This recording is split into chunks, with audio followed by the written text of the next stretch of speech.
Welcome into Hittin Hard with Jon Chuckery here on Locked On Sports Atlanta. Today on the show, where do the Hawks fit in to the Eastern Conference picture? How good of a job did Travis Schlenk really do? And will Stetson make his appearance at the Combine? It's all next. It's Hittin Hard with Jon Chuckery, Locked On Sports Atlanta. This is Hittin Hard with Jon Chuckery, part of Locked On Sports Atlanta. And it starts now.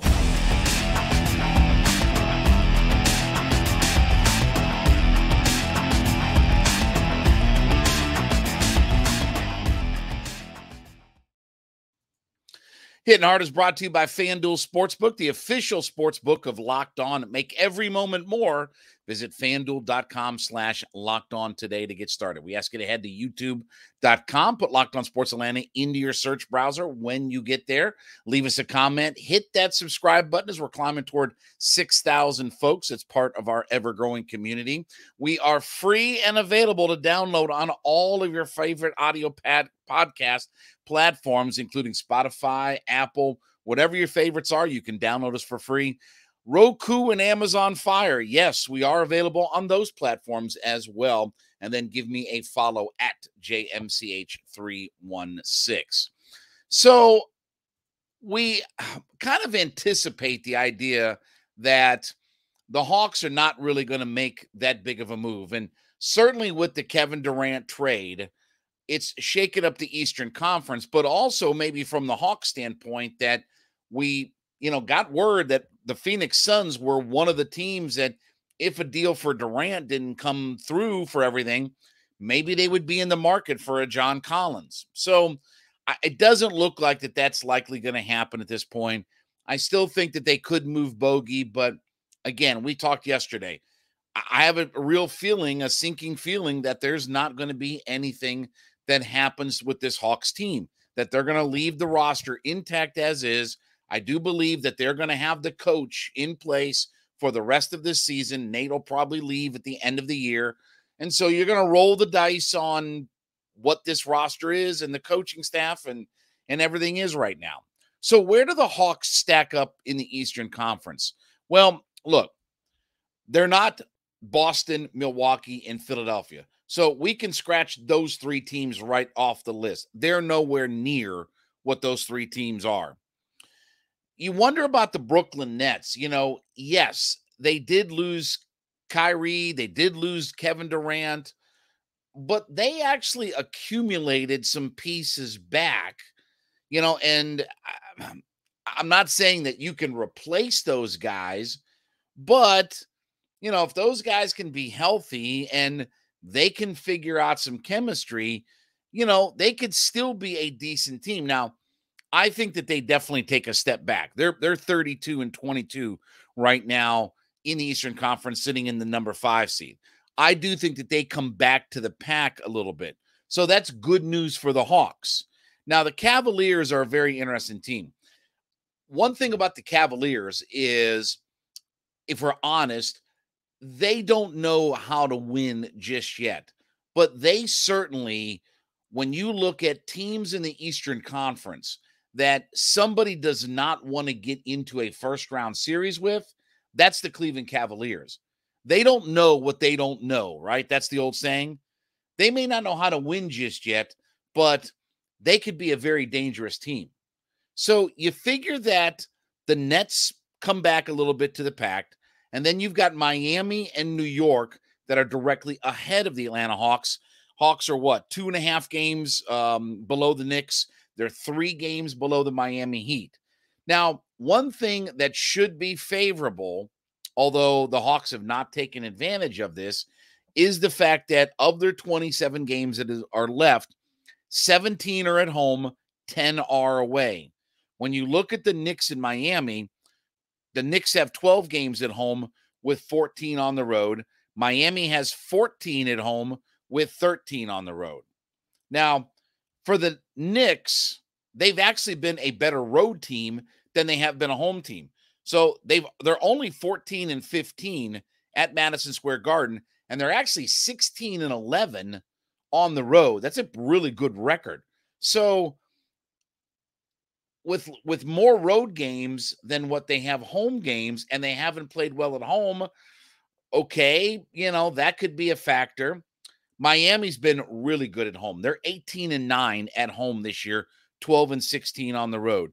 They only have one more home game than they do road games, but certainly that they have been one of the better teams in the Eastern Conference at home. I mean, they're not Boston, Milwaukee, Philadelphia, even Cleveland at home, but they're right there below those teams. So, look, the only way the Hawks are going to get through the Knicks, through Miami, and maybe if Brooklyn falls back to the pack, is they're going to have to be terrific at home. And the Hawks really turned it on in the latter part of last year at home. And they had, again, we talked about this in the podcast, they had one of the better home records in the NBA. I think they were the fourth most wins at home in the Eastern Conference. They've got to get on one of those kinds of runs. And it starts tonight with Phoenix. They're all they're literally all banged up. Devin Booker's on a minutes restriction. Obviously, no Durant. He's dealing with the MCL sprain. So they're really at a limited roster tonight. That should be a W. San Antonio coming in. That should be a W on Saturday. And then you go to Charlotte, and, Charlotte's beaten us twice. They've won there. They've won in Atlanta. They're one of the worst teams in the Eastern Conference. But, and they have the second fewest wins in the Eastern Conference. But they have beaten the Hawks twice, which is frustrating as all get out. Those are the kinds of games where you look back and say, man, a game here and a game there and a game there and all that kind of stuff. So if the Hawks are going to make a move in the East, and they do, I think that they are a 6-seed team? Maybe. Some teams are going to have to fall back to the pack a little bit. If Brooklyn falls back a little bit, Miami or New York moves up a little bit, but the Hawks have to be outstanding at home. They have to really take advantage of the fact that they have 17 of their 27 games at home. And they've got to get on one of those kinds of runs that we saw from the Hawks last year. If not, then they're really going to stay about in that 7 to 8 seed range. Because I don't think Brooklyn is, again, look, Kyrie, Durant, yes, mega losses. But I don't look at them with the pieces that they got back. And I'll tell you one thing, too. The Knicks improved themselves by getting Josh Hart yesterday. Who was he traded for? Oh, yeah, Cam Reddish. Yeah. Remember when he was going to be a star and all that, and you all told me how wrong I was about Cam Reddish, that I didn't see it, and that I was missing all of it. Oh, okay. All right. We all of a sudden magically moved past all that. But anyway, the Josh Hart pickup from Portland was a really good pick. And Hart was a guy that had averaged, he was traded to New Orleans as part of the CJ McCollum deal, and he was averaging almost 20 points a game for them. So that's a good pickup for the Knicks. So they added a piece that they can certainly, that can definitely be a part of their rotation, unlike Cam Reddish. So maybe a little bit harder to catch them, but certainly with where the Hawks are, you have to be great at home. You have to take advantage of the home part of your schedule. You have to take advantage of teams that are not as good as you. There are some things working in the Hawks' favor that even if they don't make a move at the deadline, schedule and things like that, which the Hawks have done a lousy job of taking advantage of throughout this entire season. Could things play out that they still find themselves into a 6 seed? Potentially, but I don't think that I certainly don't think that they are any better than a 6 seed, and probably more realistically still in that 7 to 8 spot for the Hawks in the East. Let's talk about my friends over at FanDuel. Listen, we're excited about our new sports betting partner for Locked On. It's the #1 sports book in America. It's FanDuel. And if you're new to FanDuel, we've got a great deal for you. So download FanDuel right now and place your first wager on Super Bowl 57 with the no sweat first bet. And you could get as much as $3,000 back in bonus bets if your first bet doesn't win. Now, FanDuel lets you bet on everything, point spreads, money lines, who's going to score a touchdown. Everything's available to you. It's a safe, secure, easy-to-use application, but best of all, you get your winnings instantly. So head today to FanDuel.com/lockedon. FanDuel.com/LOCKEDON and claim your no-sweat first bet on Super Bowl 57. FanDuel.com/lockedon, LOCKEDON, and you could qualify if you don't win your first bet up to $3,000 in bonus bets. Make every moment more with FanDuel, the official sports book of the NFL. So I was looking back through a little bit of the history, and, you know, as Tom Cruise said in the movie Cocktail, nothing ends well or it wouldn't end. And that's obviously Travis Schlenk and the Atlanta Hawks. And whatever the reasons are, what my gut tells me is that there was a power play between Travis Schlenk wanting to go in the luxury tax because he understands that to build a competitive roster year over year, you're going to go in the luxury tax, versus Tony Ressler, who I think mandated that, look, we're not going to go in the luxury tax because it doesn't make sense. We're a fledgling kind of team. So there is a balancing act, and I understand that from the Travis Schlenk side of things, that you're not going to be as competitive if you can't get in the luxury tax and sign your guys and add more pieces to it. But I also understand Tony Ressler, that you're the owner. It doesn't make sense to go years into the luxury tax and it be punitive when it starts costing you a lot of money. Not so bad your first year, but that second and third year really gets you into some trouble.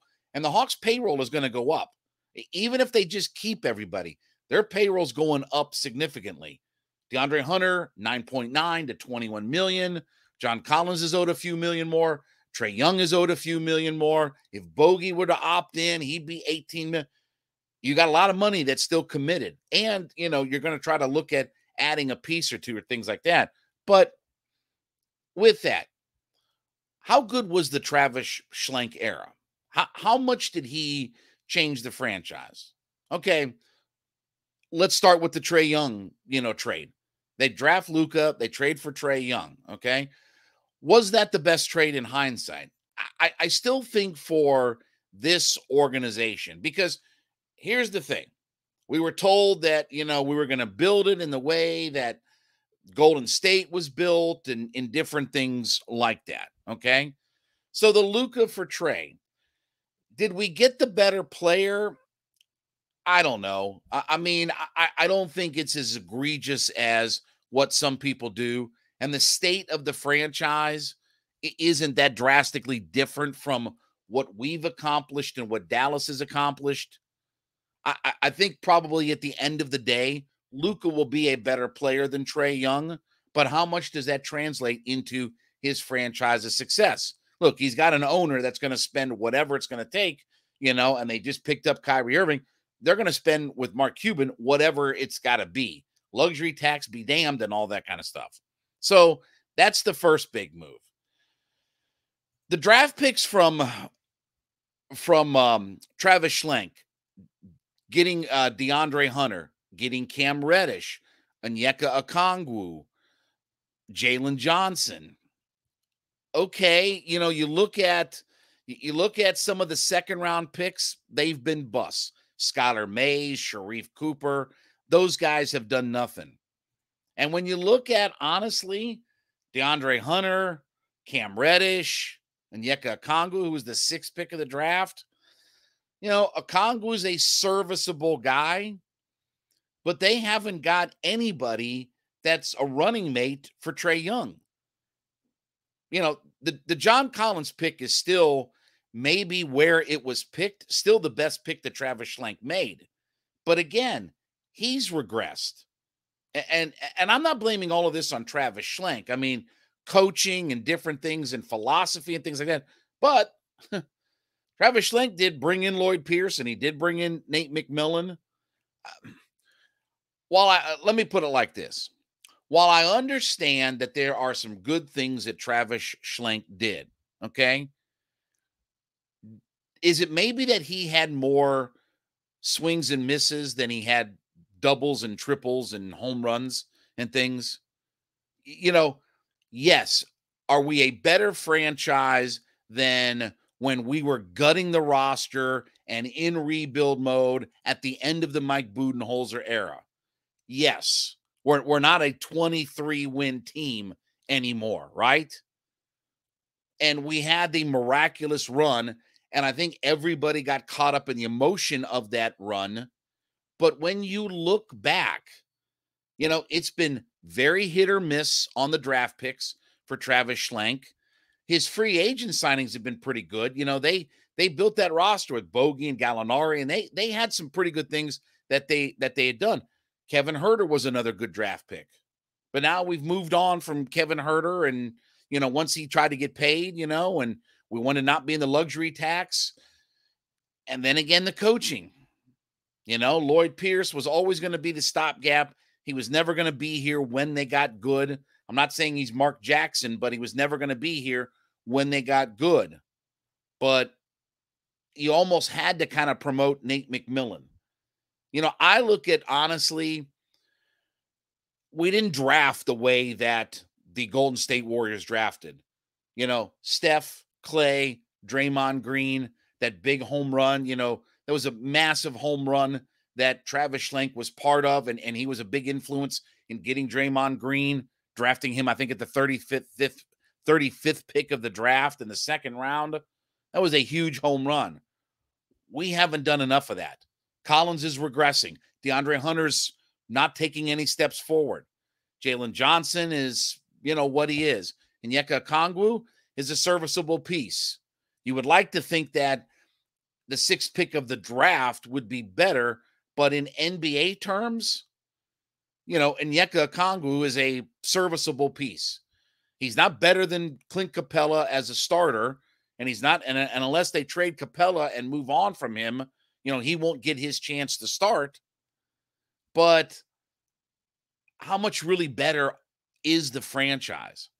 And again, I'm not blaming Travis for everything, but certainly, the early part of Travis's run and that Eastern Conference Finals run, we've never built off of that.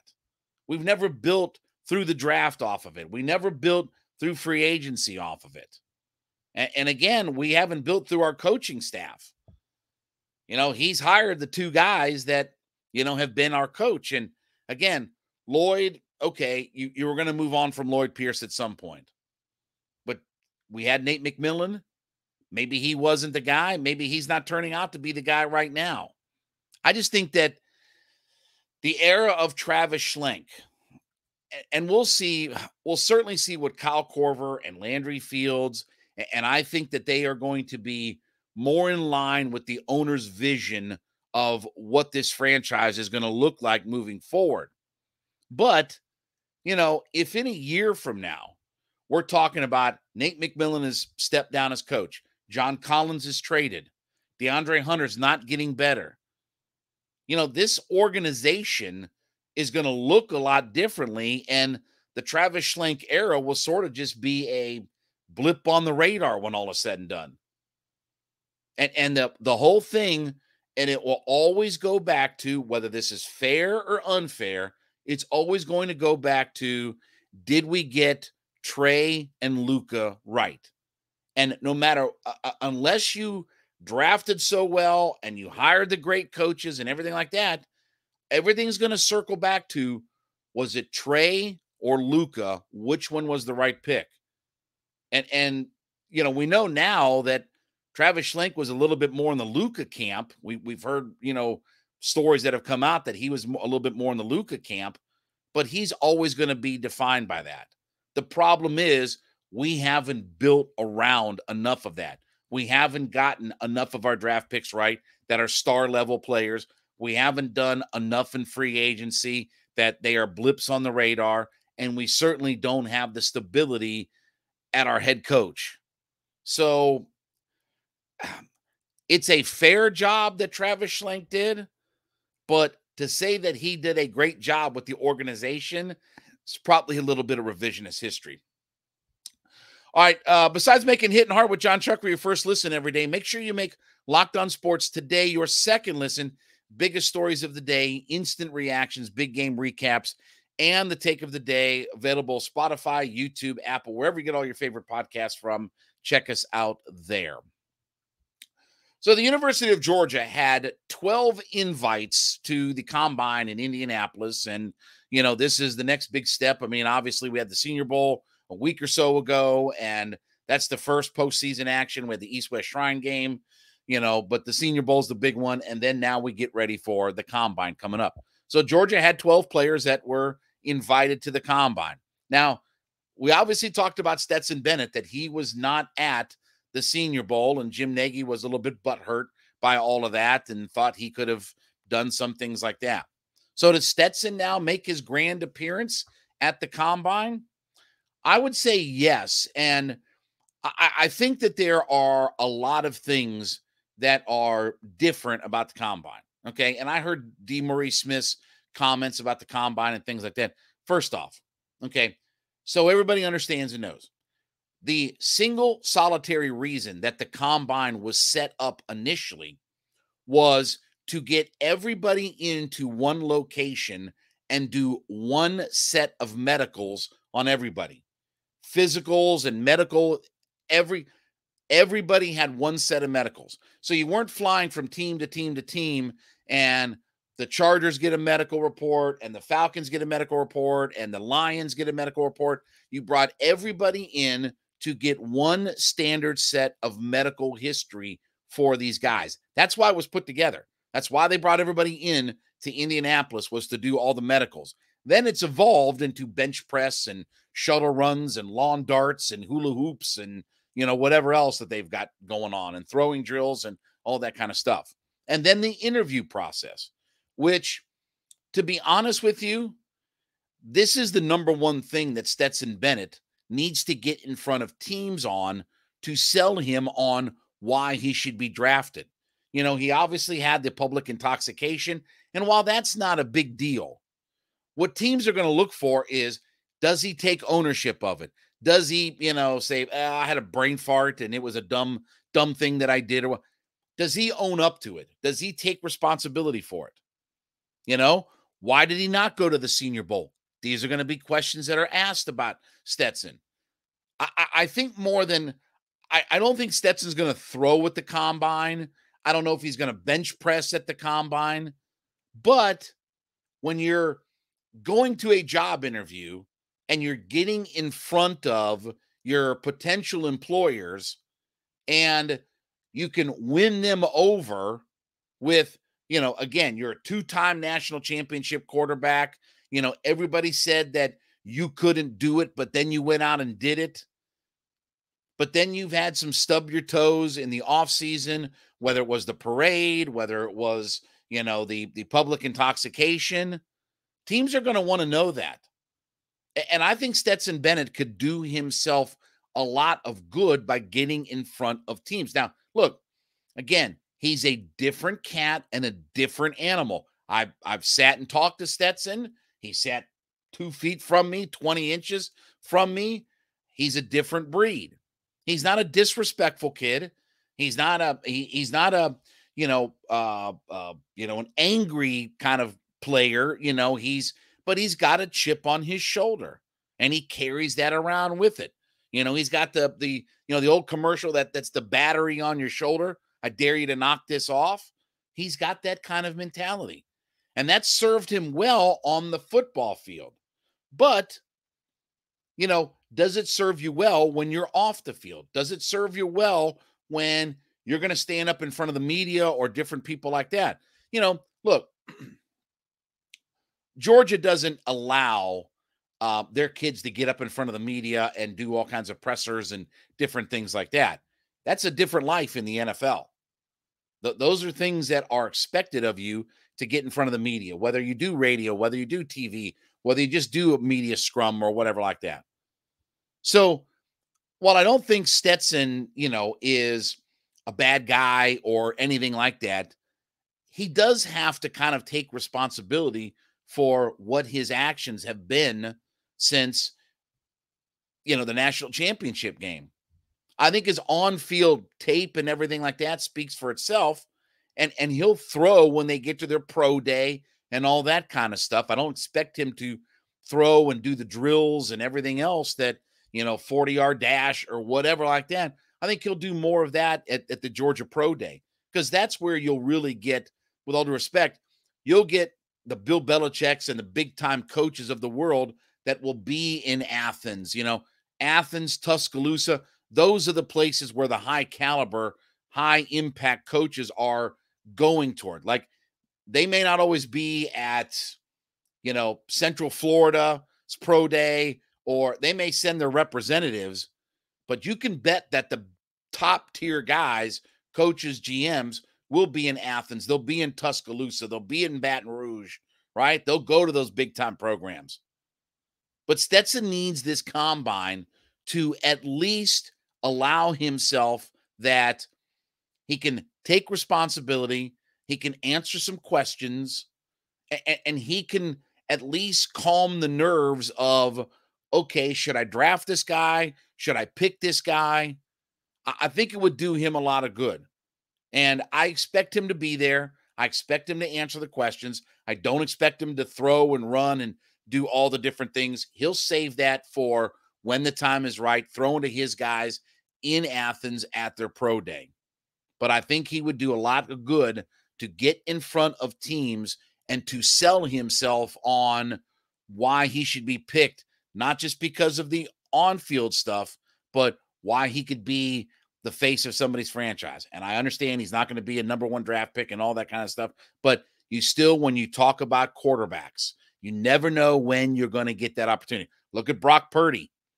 He's become the face of the, 49ers franchise for the last few months because he was thrust into that position and he was Mr. Irrelevant.